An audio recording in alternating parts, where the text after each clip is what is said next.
জিলহজ মাসের চাঁদ যে ব্যক্তি দেখবে সে যেন তার নখ এবং তার চুল এগুলো যেন আর না কাটে।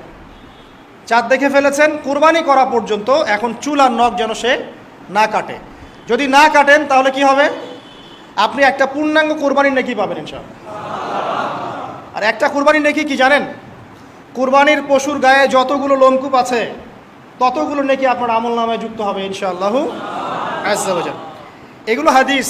এখন আমরা প্র্যাকটিক্যাল কিছু কথায় আসি যে কিভাবে আমরা এই 10টা দিনকে কাজে লাগাতে পারি। আমি সবার আগে দোয়া করছি আল্লাহ পাক যেন আমাকে সবার আগে এর উপর আমল করার তৌফিক দান করেন, আমার পরিবারকে তৌফিক দান করেন এবং অতঃপর আপনাদের সবাইকে যেন আল্লাহ পাক এই তৌফিক দান করেন, আমিন। 1 নাম্বার, যদিও কাজটা খুব ডিফিকাল্ট এবং এই যুগে এই জেনারেশনের জন্য কাজটা অনেক বেশি ডিফিকাল্ট, অলমোস্ট ইম্পসিবলের মতো, সেটা হচ্ছে এশার নামাজের পরপর ঘুমিয়ে যাওয়া। তাই না ভাই? এই কাজটা এখন কোয়াইট ইম্পসিবল, এশার নামাজের পরপর ঘুমিয়ে যাওয়া। কিন্তু চেষ্টা করতে হবে, আল্লাহ তৌফিক দান করুক, 10টা 11টার মধ্যেই যেন আমরা ঘুমিয়ে পড়তে পারি। আল্লাহ পাক তৌফিক দান করুক। সবার আগে যেন আমাকে তৌফিক দান করে। কোনো কোনো রাত এমনও কেটে যায় ফজরের নামাজ পড়তে হবে জন্য সারা রাত জেগে থাকতে হচ্ছে। আর আমাদের সময়ে বারাকা কমে গেছে, জানেন? আমাদের সময়ের মধ্যে বারাকা কমে গেছে, এটাও কিয়ামতের সাইন। নবী সাল্লাল্লাহু আলাইহি ওয়াসাল্লাম বলেছিলেন কিয়ামতের আগে আগে একটা বছর একটা মাসের মতো চলে যাবে, একটা মাস একটা সপ্তাহের মতো যাবে, একটা সপ্তাহ একটা দিনের মতো চলে যাবে, একটা দিন একটা ঘন্টার মতো চলে যাবে। তাই হচ্ছে না এখন? এই 7 দিন আগে আমরা জুমা পড়লাম, দেখেন 7 দিন। এই যে গত কয়দিন আগেই আপনি কুরবানির পশু জবাই করলেন, আবার কুরবানির ঈদ আপনার সামনে। সময় খুব দ্রুত চলে যাচ্ছে, আমরা বুঝতে পারছি না। এই কারণ হচ্ছে, একটা কারণ আমি ফাইন্ড আউট করেছি, এটা হচ্ছে আমরা এখন ফজরের সলাতটাকে জামায়াতে গুরুত্ব দিচ্ছি না এবং ফজরের নামাজের পর থেকে আমরা জেগে থাকছি না। অনেকেই, বেশিরভাগই যারা থাকছে আলহামদুলিল্লাহ। এই কারণে ওই যে বরকতময় সময়টা সকালে, এটা আমরা পাচ্ছি না। এই কারণে দিনটা আমাদের ছোট হয়ে আসছে, দিনে কাজগুলো আমরা শেষ করতে পারছি না, রাত জাগতে হচ্ছে। আর রাত জাগলে তো ফজরে ওঠা সম্ভব হচ্ছে না। সো এই সমস্যাটা হচ্ছে ফজর কেন্দ্রিক, ফজরটাকে গুরুত্ব দিতে হবে সবচেয়ে বেশি। আল্লাহ পাক আমাকে তৌফিক দেখ, আপনাদের সবাইকে তৌফিক দান করুন। প্রথম কাজ, আর্লি ঘুমিয়ে যাওয়ার চেষ্টা করা। 2 নাম্বার, ফজরের নামাজের মিনিমাম আধা ঘন্টা আগে ঘুম থেকে ওঠার চেষ্টা করা। ফজরের নামাজ কয়টা আপনাদের এখানে? 4:30টায়। 4টা বা 4:45টায় ওঠার চেষ্টা করতে হবে। আল্লাহ পাক তৌফিক দান করুন। ওযু ইস্তেনজা করার পরে মিনিমাম 2 থেকে 4 রাকাত নফল নামাজ পড়বে। মিনিমাম 2 থেকে 4 রাকাত নফল নামাজ পড়বে। আমরা জানি যে আমরা নবী সাল্লাল্লাহু আলাইহি ওয়াসাল্লামের মতো তাহাজ্জুদ পড়তে পারবো না। পারবেন? তার 2 রাকাত নামাজে তিনি প্রায় 4 পারা কোরআন তেলাওয়াত করেছেন। 2 রাকাত নামাজে 4 থেকে 4.5 পারা কোরআন তেলাওয়াত করেছেন। আমরা কি পারবো? আমরা পারবো না। মিনিমাম 2 রাকাত নামাজ বা 4 রাকাত নামাজ তো পড়তে পারি। এবং ওই সময়টা হচ্ছে দোয়া কবুলের সময়। আল্লাহ পাক প্রথম আসমানে নেমে আসেন। আল্লাহ পাক কীভাবে নেমে আসেন এটা আল্লাহ পাকের ব্যাপার, এটা নিয়ে আমাদের মাথা ব্যথা ঘামানোর দরকার নাই। আল্লাহ নেমে এসে আহ্বান করতে থাকেন, কারো কি কোনো চাওয়া আছে আমার কাছে? আমি সেই চাওয়া পূরণ করে দিব। কেউ কি অসুস্থ আছো? আমাকে ডাকলে আমি শেফা দিয়ে দিব। কেউ কি আমার কাছে ক্ষমা চাইবে? আমি ক্ষমা করে দিব। কেউ কি আমাকে ডাকবে? আমি তার ডাকে সাড়া দেব। এভাবে ফজর পর্যন্ত আল্লাহ পাক আহ্বান করতে থাকেন, কিন্তু আমরা আসলে ঘুমিয়ে থাকি। আল্লাহ পাক আমাদেরকে মাফ করে দিন এবং এই নেক সময়গুলোকে কাজে লাগানোর তৌফিক আল্লাহ পাক দান করুন, আমিন। এরপরে আমরা চলে আসবো ইনশাআল্লাহ ফজর জামাতে। এবং নামাজের বাহ্যিক মাসআলাগুলোকে নিয়ে বেশি বাড়াবাড়ি করবেন না, অভ্যন্তরীণ বিষয় নিয়ে ফোকাস করেন। বাহ্যিক মাসআলা নিয়ে আমরা যথেষ্ট বাড়াবাড়ি করেছি। অভ্যন্তরীণ যে বিষয়টা আছে, নামাজের আধ্যাত্মিকত্ব, নামাজের রুহানিয়াত, নামাজের মাআরিফত, আল্লাহকে পাওয়া, নামাজের আত্মশুদ্ধি, ইহসান, এটা নিয়ে বেশি ফোকাস করে। আমরা তর্ক করি হাত বাঁধা নিয়ে, তাই না? হাত বাঁধা নিয়ে, রফুল ইয়াদায় নিয়ে, আমিন নিয়ে, এগুলো নিয়ে আমরা তর্ক করি। কয়জন তর্ক করেছি যে নামাজে কতটুকু মনোযোগ থাকলো তাই নিয়ে? কোনটা বেশি ইম্পর্টেন্ট? নামাজ যদি মনোযোগই না থাকে, আমার হাত বাঁধা দিয়ে আল্লাহ পাক যায় আসে নাকি? একটা বাহ্যিক আমল করেছি, আল্লাহ পাক নেকি দিবেন, ঠিক আছে ইনশাআল্লাহ। নামাজের ইহসানটা সবচেয়ে বেশি গুরুত্বপূর্ণ নয় কি? ফাওয়াইলুল লিল মুসাল্লিন আল্লাযীনা হুম আন সালাতিহিম সাহুন, যারা নামাজ সম্পর্কে উদাসীন। তো নামাজে দাঁড়িয়ে যদি আমি সারা দুনিয়ার বিষয় চিন্তা করতে শুরু করি, তাহলে আমার হাত কোথায় বাঁধলাম এটা কি আল্লাহ পাক দেখবেন? আল্লাহ পাক আমাদেরকে বোঝার তৌফিক দান করুন যে মূল বিষয় কোনটা সেটা নিয়ে ফোকাস করি। আমরা মুসলিমরা জাতি হিসাবে এখন মূল বিষয়গুলোকে বাদ দিয়ে গৌণ বিষয় নিয়ে বেশি ফোকাস করি। এটা আমাদের অধঃপতনের অন্যতম একটা কারণ। আল্লাহ পাক আমাদেরকে বোঝার তৌফিক দান করুন, আমিন। জামাতে নামাজ পড়ার পরে আপনারা চলে যাবেন না হুট করে। এখানে বসে থাকবেন, বসে বসে তাসবিহ তাহলিল করবেন, জিকির আজগার করবেন। খুব কমন তাসবিহ আছে কিছু, আয়াতুল কুরসি পড়বেন একবার, সূরা ফালাক, ইখলাস, নাস 3 বার করে পড়বেন। তারপরে আল্লাহুম্মা আনতাস সালাম ওয়া মিনকাস সালাম তাবারাকতা ইয়া যাল জালালি ওয়াল ইকরাম পড়বেন। আল্লাহুম্মা আইন্নি আলা যিকরিক ওয়া শুকরিকা ওয়া হুসনি ইবাদাতিক পড়বেন। আল্লাহুম্মা ইন্না নাসআলুকা ইলমান নাফিআন ওয়া আমালান মুতাকাব্বালান ওয়া রিজকান তাইয়্যিবা, এটা পড়বেন। দরুদ শরীফ পড়বেন 10 বার। তারপরে পড়বেন রাদিতু বিল্লাহি রাব্বান ওয়া বিল ইসলামি দীনান ওয়া বি মুহাম্মাদিন নাবিয়্যা 3 বার। হাসবি আল্লাহ লা ইলাহা ইল্লা হু আলাইহি তাওয়াক্কালতু ওয়া হুয়া রাব্বুল আরশিল আযীম 7 বার। সুবহানাল্লাহি ওয়া বিহামদিহি আদাদা খালকিহি ওয়া রিদা নাফসিহি ওয়া জিনাতা আরশিহি ওয়া মিদাদা কালিমাতিহি 3 বার। তারপরে আর অনেক আছে, বলতে গেলে আসলে সময় শেষ হয়ে যাবে। আমি একটা বইয়ের নাম বলে দিই, এই বইয়ের মধ্যে সব পাবেন, ঠিক আছে? বইটার নাম হচ্ছে হিসনুল মুসলিম। কি নাম? হিসনুল মুসলিম। অ্যাপসও আছে, পকেটে অ্যাপস রাখতে পারেন, পকেট সাইজ বই পাওয়া যায়, পকেটে রাখতে পারেন। নামাজের পরে খুলে খুলে পড়বেন। এগুলো করতে কি আপনাকে কেউ বাধা দিবে? এগুলো করলে কি আপনি সন্ত্রাসী হয়ে যাবেন, মৌলবাদী হয়ে যাবেন, জঙ্গি হয়ে যাবেন? এই আমলগুলো করবেন, ছাড়বেন না, ঠিক আছে? আমল ছাড়বেন না। আমল সেই জিন্দেহি বানতা হয়, একটা কথা আছে, আমল দিয়েই জীবন গঠিত হয়, জীবন গড়ে। আল্লাহ পাক তৌফিক এনায়েত করুন। আরেকটা কথা বলি, ফজরের নামাজের পরে চেষ্টা করেন আধা ঘন্টা থেকে 1 ঘন্টা কোরআন তেলাওয়াত করার জন্য। পারা যাবে ভাই ইনশাআল্লাহ? আবার বলছি, প্রত্যেক হরফে 10 নেকি পাবেন ইনশাআল্লাহ। কোরআন তেলাওয়াত করলে অর্থ না বুঝেও যদি তেলাওয়াত করেন, প্রত্যেক হরফে 10 নেকি পাবেন ইনশাআল্লাহ। কিন্তু অর্থ না বুঝলে কোরআনের হক আদায় হয় না। আবারও বলছি, আমি যা বলেছি সেটা বলতে আমি দ্বিধা করছি না। আমি বলছি কোরআন তেলাওয়াত করলে প্রত্যেক হরফে আপনি 10 নেকি করে পাবেন। বোঝেন আর নাই বোঝেন, তাফসির বোঝেন আর নাই বোঝেন, অর্থ বোঝেন আর নাই বোঝেন, প্রত্যেক হরফে কি পাবেন? 10 নেকি পাবেন। কিন্তু অর্থ না বুঝলে, অনুধাবন না করলে কোরআন নাজিলের মূল হক আদায় হবে না। কোরআন নাজিল হয়েছে তাদাব্বুরের জন্য, গবেষণার জন্য, কোরআন কেন্দ্রিক জীবন গড়ার জন্য। যদি অর্থ না বোঝেন কেমন করে জীবন করবেন? আর যতটুকু বুঝবো আলহামদুলিল্লাহ, যেটা বুঝবো না ওলামায়ে কেরামের কাছে যাবো, জিজ্ঞাসা করবো, জেনে নিব, সিম্পল। আমি তো সব বুঝবো না, বুঝবো? আমি তো সব বুঝতে পারবো না, যেটা বুঝবো না আলেমদের কাছে জিজ্ঞাসা করে নেব। কোরআন তেলাওয়াত করুন। এরপরে চলে আসেন, যদি পসিবল হয় ফজরের পর জিকির আজগার করার পর তিলাওয়াত করলেন, এরপর চলে গেলেন, যাওয়ার আগে, মসজিদ থেকে যাওয়ার আগে আপনি অন্তত 2টা রাকাত এই ইশরাকের নামাজ পড়ুন। কিসের নামাজ? ইশরাক। নবীজি বলেছেন, কেউ যদি ফজরের নামাজ জামাতে পড়ে, তারপরে সালাম ফিরানোর পর ওই জায়গাতেই বসে থাকে এবং জিকির আজগার করতে থাকে, সুবহানাল্লাহ 100 বার পড়লো, আস্তাগফিরুল্লাহ 100 বার পড়লো, ঠিক আছে, লা ইলাহা ইল্লাল্লাহ ওয়াহদাহু লা শারীকা লাহ লাহুল মুলক ওয়া লাহুল হামদ ওয়া হুয়া আলা কুল্লি শাইইন কাদির, এগুলো পড়লো। তারপরে ধরেন দরুদ শরীফ পড়লো ইত্যাদি। জিকির আজগার শেষ করে সূর্য উঠে যাওয়ার পরে সে যদি 2 রাকাত নামাজ পড়ে, মাত্র 2 রাকাত, সে ফিরে যাবে একটা কবুল হজ, একটা কবুল ওমরার নেকি নিয়ে ফিরবে ইনশাআল্লাহ।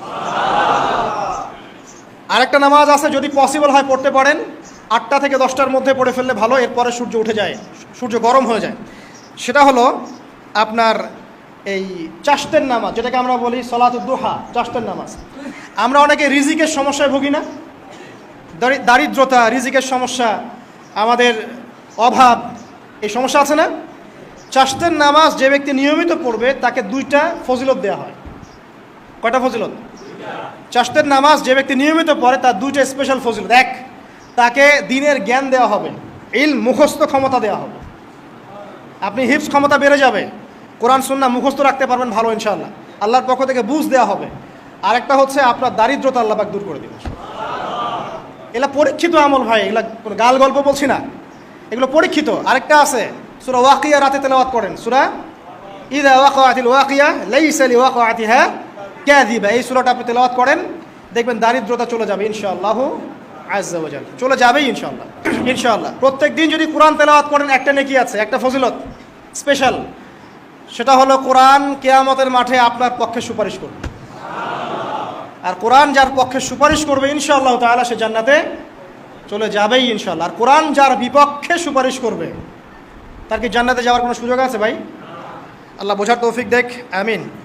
চাষতের পরে এশা, এগুলো আমরা জামায়াতে আদায় করার চেষ্টা করবো ইনশাআল্লাহ আজ্জা। আল্লাহ পাক আমাদের সবাইকে তৌফিক দান করুন। আজকে জুমার নামাজে আমরা যেমন সবাই এসেছি, একইভাবে যেন আসর মাগরিব এশাতেও সবাই আসতে পারি, এই নিয়াত আমরা পাকাপোক্ত করি। যদি জামাত না পান, ঘুমিয়ে থাকেন বা ভুলে যান, যখনই ঘুম থেকে উঠবেন তখনই নামাজ, যখনই ঘুম থেকে উঠবেন তখনই নামাজ। যদি ভুলে যান, মনে হবে তখনই নামাজ।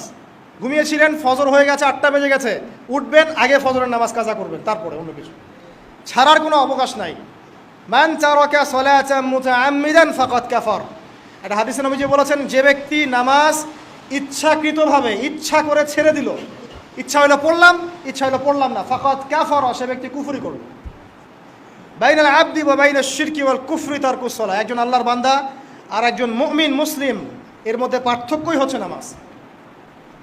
এমন হাদিস আছে যে প্রচণ্ড রকম জালেম ফেরাউনের মতো শাসক সম্পর্কে সাহাবীরা জিজ্ঞাসা করেছিলেন, যদি এরকম জুলুম হয় ইয়া রাসূলুল্লাহ, আমরা কি করব? আমরা কি প্রতিহত করব না? নবীজি বলেছেন, ইল্লা মা সাল্লাও, না, যতক্ষণ তারা সালাত আদায় করে ততক্ষণ তাদের বিরুদ্ধে যেও না। তার মানে নামাজ নাই, ইসলামের খাতায় নাম নাই। অতএব নামাজ কাজা হয়ে গেলেও কাজা করবেন, ভুলে গেলেও নামাজ আদায় করবেন।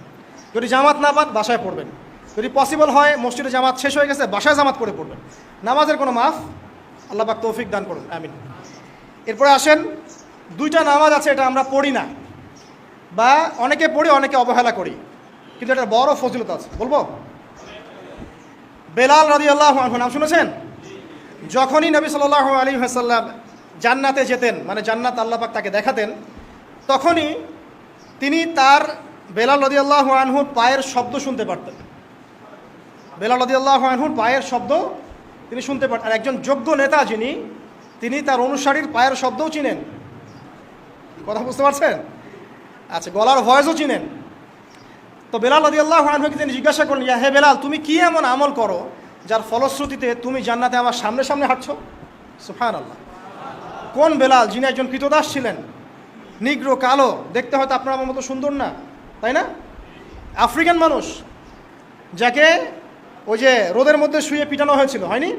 সেই বেলাল রাদিয়াল্লাহু আনহু, সুবহানাল্লাহ। তখন তিনি বলছেন, ইয়া রাসূলুল্লাহ, আমি তো এমন কোনো আমল করি না, আপনারা যা করেন তাই করি, তবে যখনই আমার অজু ছুটে যায়, অজু ভেঙে যায়, আমি তখনই অজু করি, আর সেই অজু দিয়ে আমি 2 রাকাত নামাজ পড়ি।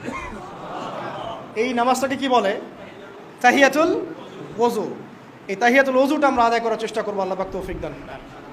আর একটা আছে তাহিয়াতুল মসজিদ। দেখবেন অনেকেই মসজিদে আসি, আমরা ধাপ করে বসে পড়ি, তাই না?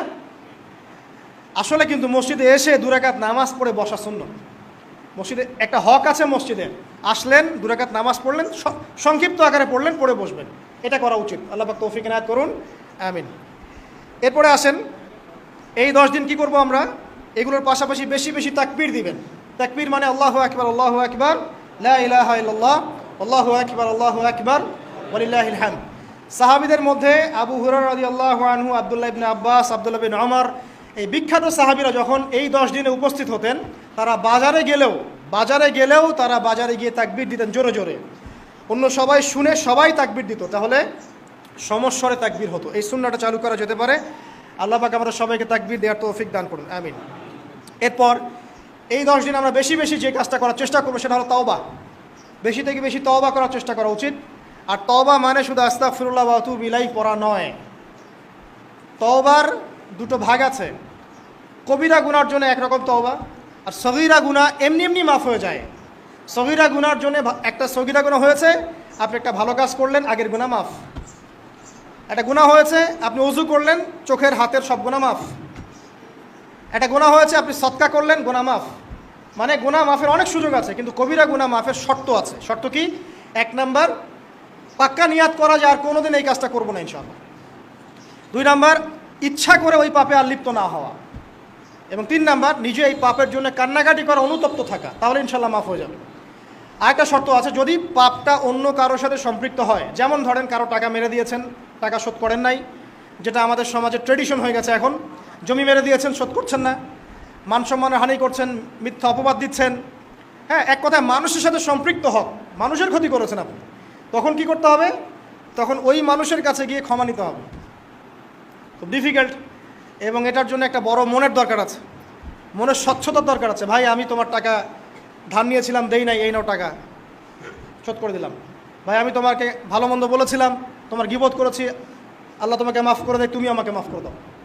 খুব ডিফিকাল্ট এগুলা করতে হলে বড় মন লাগবে। আর যদি এগুলো আমরা না করতে পারি, তাহলে সমস্যা আছে। কিয়ামতের মাঠে আল্লাহ পাক ধরবেন এবং যারা হকগ্রস্ত এদেরকে দাঁড় করাবেন। কিয়ামতের মাঠে নিজের নেকি তাকে দিয়ে ঋণ শোধ করতে হবে, অথবা তার গুনাহ নিজের আমল নামে নিয়ে ঋণ শোধ করতে হবে। কোনটা বেটার বলেন? দুনিয়াতে ছোট হওয়া না পরকালে ছোট হওয়া? তাই আমরা সবাই সবার কাছে মাফ চেয়ে নেই যে আল্লাহ পাক আমরা সবাইকে মাফ করে দেখ। যদি আমি আপনাকে কষ্ট দিই, আপনি আমাকে মাফ করে দেন। যদি আপনি আমাকে কষ্ট দিয়ে থাকেন, আমি আপনাকে মাফ করে দিলাম। এই বিষয়ে চলে আসেন। আল্লাহ পাক তৌফিক দান করুন, আমিন। আর একটা তওবা করুন, আস্তাগফিরুল্লাহাল্লাযী লা ইলাহা ইল্লা হুয়াল হাইয়ুল কাইয়্যুম ওয়া আতুবু ইলাইহি। দিনে 70 বার বা 100 বার, দিনে 70 বার বা 100 বার। যদি না পারেন অ্যাটলিস্ট এতটুকু বলবেন, আস্তাগফিরুল্লাহ ওয়া আতুবু ইলাইহি, আস্তাগফিরুল্লাহ ওয়া আতুবু ইলাইহি, 70 বার বা 100 বার। এরপরে আসেন, এই 10 দিনের অন্যতম একটা আমল হতে পারে সওম রাখা। যদি পারি এই 10টা দিন সওম রাখবো, যারা পারছি না মিনিমাম 3টা 4টা 5টা অ্যাটলিস্ট রাখবো। আর যারা সেটাও পারছি না, কমপক্ষে আরাফার দিনের সিয়ামটা যেন মিস না যায়, ঠিক আছে? আরাফার দিনের সওম যেন মিস না যায়। আল্লাহ পাক তৌফিক এনায়েত করুন সবাইকে, আমিন। আরাফার দিনের সওম বিগত 1 বছর, আগামী 1 বছরের গুনাহ মাফের কারণ হয়ে যাবে ইনশাআল্লাহ। যত গুনাহ আমরা করেছি 1 বছরে, আরাফার সওম রাখলে সমস্ত গুনাহ মাফ হয়ে যাবে। একটা হাদিসে পড়েছিলাম, ইবলিস আরাফার দিনে সবচাইতে বেশি অনুতপ্ত হয়, মানে হতাশায় ভোগে। একটু আগে বললাম না, ইবলিস আমাদের প্রতিবন্ধকতা, সে সবচেয়ে বেশি হতাশায় ভোগে আরাফার দিনে। আরাফার দিনে আল্লাহ পাক কাছাকাছি চলে আসেন, রহমত নাজিল হতে থাকে, সেটা দেখতে পারে। এবং আরাফার দিনে আল্লাহ পাক যত মানুষকে মাফ করে দেন এবং জাহান্নাম থেকে মুক্তি দেন, তা অন্য কোনো দিনে করেন না।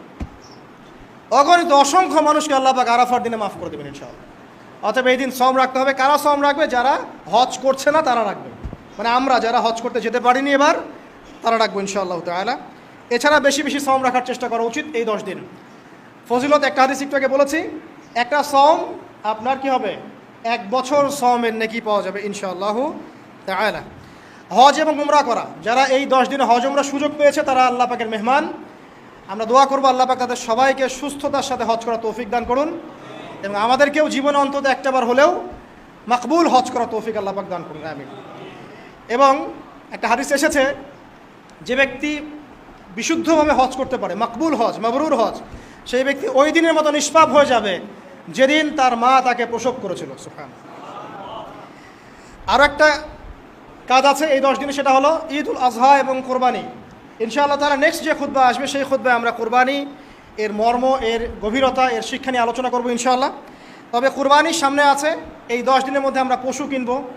পশু কেনার সময় আপনি আপনার সামর্থ্যের সেরাটা কিনবেন, এবং পশুকে কেন্দ্র করে কোনো রকম শো অফ করবেন না। আমারটা 1,60,000, আমারটা 1,80,000, কত ভাই এত, গলায় লটকিয়ে দেওয়া, এইসব কাজ করতে যাবেন না, ঠিক আছে? কিন্তু পশুকে আপনি মহব্বত করবেন, পশুকে নিজ হাতে খাওয়াবেন, পানি পান করাবেন, যাতে তার প্রতি আপনার মহব্বত সৃষ্টি হয়। এবং এই মহব্বতের প্রাণীটাকে আপনাকে কুরবানি দিতে হবে।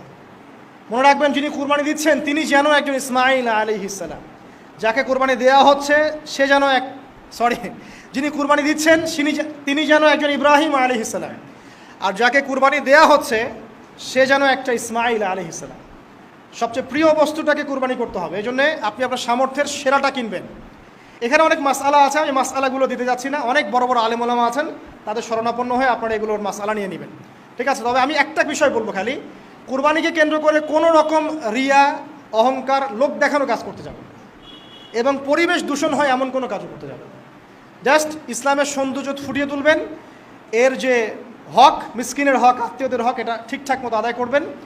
এখানকার গোশত, রক্ত, মাংস কোনো কিছু আল্লাহর কাছে যাবে না, শুধুমাত্র আমার বিশুদ্ধ ইখলাসটাই আল্লাহর কাছে যাবে। অতএব এটা মনে রেখে কুরবানি করা উচিত। আল্লাহ পাক তৌফিক ইনায়েত করুন, আমিন। 2টা নামাজ আছে, এটা আমরা পড়ি না, বা অনেকে পড়ি, অনেকে অবহেলা করি, কিন্তু এটা বড় ফজিলত আছে। বলবো, বেলাল রাদিয়াল্লাহু আনহু নাম শুনেছেন? যখনই নবী সাল্লাল্লাহু আলাইহি ওয়াসাল্লাম জান্নাতে যেতেন, মানে জান্নাত আল্লাহ পাক তাকে দেখাতেন, তখনই তিনি তার বেলাল রাদিয়াল্লাহু আনহুর পায়ের শব্দ শুনতে পারতেন। বেলাল রাদিয়াল্লাহু আনহুর পায়ের শব্দ তিনি শুনতে পারতেন। আর একজন যোগ্য নেতা যিনি, তিনি তার অনুসারীর পায়ের শব্দও চিনেন। কথা বুঝতে পারছেন? আচ্ছা, গলার ভয়েসও চিনেন। তো বেলাল রাদিয়াল্লাহু আনহুকে তিনি জিজ্ঞাসা করলেন, ইয়া হে বেলাল, তুমি কি এমন আমল করো যার ফলশ্রুতিতে তুমি জান্নাতে আমার সামনে সামনে হাঁটছো? সুবহানাল্লাহ। কোন বেলাল? যিনি একজন কৃতদাস ছিলেন, নিগ্রো, কালো, দেখতে হয়তো আপনার আমার মতো সুন্দর না, তাই না? আফ্রিকান মানুষ, যাকে ওই যে রোদের মধ্যে শুয়ে পিটানো হয়েছিল, হয়নি? সেই বেলাল রাদিয়াল্লাহু আনহু, সুবহানাল্লাহ। তখন তিনি বলছেন, ইয়া রাসূলুল্লাহ, আমি তো এমন কোনো আমল করি না, আপনারা যা করেন তাই করি, তবে যখনই আমার অজু ছুটে যায়, অজু ভেঙে যায়, আমি তখনই অজু করি, আর সেই অজু দিয়ে আমি 2 রাকাত নামাজ পড়ি। এই নামাজটাকে কি বলে? তাহিয়াতুল ওযু। এই তাহিয়াতুল ওযুটা আমরা আদায় করার চেষ্টা করবো, আল্লাহ পাক তৌফিক দান করুন। আরেকটা আছে তাহিয়াতুল মসজিদ। দেখবেন অনেকেই মসজিদে আসি আমরা ধাপ করে বসে পড়ি, তাই না? আসলে কিন্তু মসজিদে এসে 2 রাকাত নামাজ পড়ে বসা সুন্নাত। মসজিদে একটা হক আছে, মসজিদে আসলেন 2 রাকাত নামাজ পড়লেন, সংক্ষিপ্ত আকারে পড়লেন, পড়ে বসবেন, এটা করা উচিত। আল্লাহ পাক তৌফিক এনায়েত করুন, আমিন। নবীজি বলেছেন, কেউ যদি ফজরের নামাজ জামাতে পড়ে, তারপরে সালাম ফিরানোর পর ওই জায়গাতেই বসে থাকে এবং জিকির আজগার করতে থাকে, সুবহানাল্লাহ 100 বার পড়লো, আস্তাগফিরুল্লাহ 100 বার পড়লো, ঠিক আছে, লা ইলাহা ইল্লাল্লাহ ওয়াহদাহু লা শারীকা লাহু লাহুল মুলক ওয়া লাহুল হামদ ওয়া হুয়া আলা কুল্লি শাইইন কাদির, এগুলো পড়লো। তারপরে ধরেন দরুদ শরীফ পড়লো ইত্যাদি। জিকির আজগার শেষ করে সূর্য উঠে যাওয়ার পরে সে যদি 2 রাকাত নামাজ পড়ে, মাত্র 2 রাকাত, সে ফিরে যাবে একটা কবুল হজ, একটা কবুল ওমরার নেকি নিয়ে ফিরবে ইনশাআল্লাহ। আরেকটা নামাজ আছে, যদি পসিবল হয় পড়তে পারেন, 8টা থেকে 10টার মধ্যে পড়ে ফেললে ভালো, এরপরে সূর্য উঠে যায়, সূর্য গরম হয়ে যায়। সেটা হলো আপনার এই চাশতের নামাজ, যেটাকে আমরা বলি সলাতুদ দুহা, চাশতের নামাজ। আমরা অনেকে রিজিকের সমস্যায় ভুগি না? দারিদ্রতা, রিজিকের সমস্যা, আমাদের অভাব, এই সমস্যা আছে না? চাশতের নামাজ যে ব্যক্তি নিয়মিত পড়বে তাকে 2টা ফজিলত দেওয়া হয়। কয়টা ফজিলত? চাশতের নামাজ যে ব্যক্তি নিয়মিত পড়ে তার 2টা স্পেশাল ফজিলত। 1, তাকে দ্বীনের জ্ঞান দেওয়া হবে, ইলম মুখস্থ ক্ষমতা দেওয়া হবে, আপনি হিফজ ক্ষমতা বেড়ে যাবে, কোরআন সুন্নাহ মুখস্থ রাখতে পারবেন ভালো ইনশাআল্লাহ, আল্লাহর পক্ষ থেকে বুঝ দেওয়া হবে। আরেকটা হচ্ছে আপনার দারিদ্রতা আল্লাহ পাক দূর করে দেবেন। এগুলা পরীক্ষিত আমল ভাই, এগুলা কোনো গাল গল্প বলছি না, এগুলো পরীক্ষিত। আরেকটা আছে, সূরা ওয়াকিয়া রাতে তেলাওয়াত করেন, সূরা ইযা ওয়াকাআতিল ওয়াকিয়া লাইসা লিওয়াকাআতিহা কাযিবা, এই সূরাটা আপনি তেলাওয়াত করেন, দেখবেন দারিদ্রতা চলে যাবে ইনশাআল্লাহু আযজা ওয়া জাল, চলে যাবেই ইনশাআল্লাহ। এবার আসুন কোরআন তেলাওয়াত নিয়ে 2টা কথা বলে দেই।